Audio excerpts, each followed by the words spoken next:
Greetings, ladies and gentlemen. And for once in this bitch, it's actually semi-morning on its way. And today, I figured that I would talk about Scum by Napalm Death. I do have it on vinyl, not dragging that shit out here. And yeah, it's a bonus tracks edition. Just talking about Scum for the most part. So Scum. And I'm going to go see Napalm Death live here soon. That's going to be very fun. Melvin's too. So it's got me a bit in the mood. But Scum is a fantastic album, and I mean, what more could you really say about it? You know, it's a legendary LP. Everyone and their fucking mother's familiar with it. You know, the side A, recorded in 1986. Almost a whole different lineup. And that B-side has Lee Dorian and Bill Steer added to the mix. That shit's fucking incredible.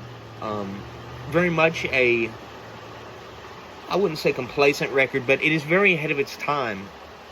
In and of that A-side is really fucking, it's punk and gruff.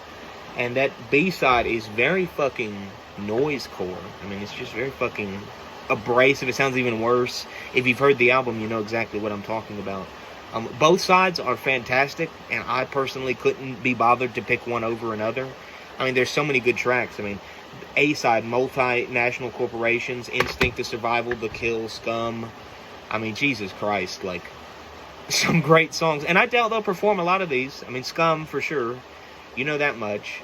Are they going to do something like Control? Are they going to do, like, CS? Are they going to do, like, Success? Like, are they going to do Divine Death? Are they going to do Pseudo Youth? Like, probably not. I really hope. I would hope. And at the worst, they're on here, right? I love the B-side more, I think I would have to say. And there's a lot of debate still to this day about which side is better. I don't think it matters. I mean, I guess it's up merely for opinion, you know. If you really like the crusty shit, then that B-side might be more to your liking. I mean, it does sound really bad.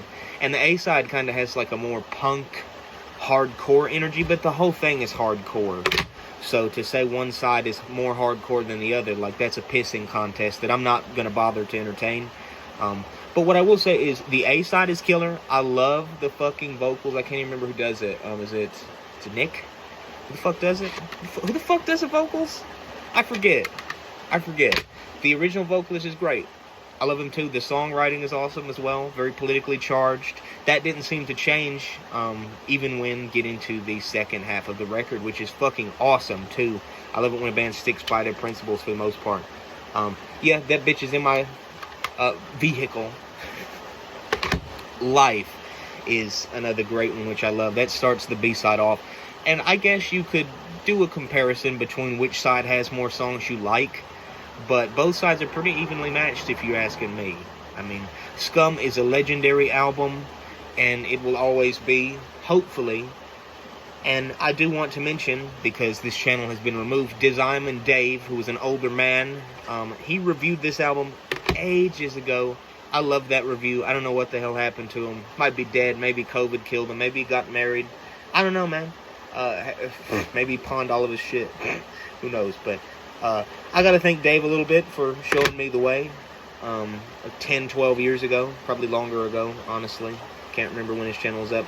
But Scum is amazing. And, you know, there would be no Repulsion bullshit debate. Repulsion are fantastic, too.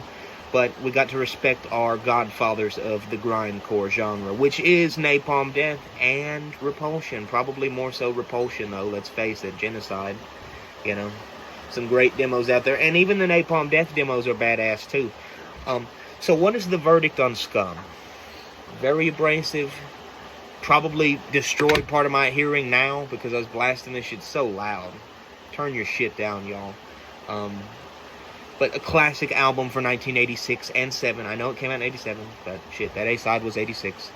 So, Scum. If you thought about giving it a try, and you're not a closed-minded piece of shit, you know, that probably thinks Katie Lied is like Steely Dan's best album or something, you could do a lot worse than to give Scum a try. It is very much punk-laden, very heavy, very grindy, very noisy, and fan-fucking-tastic.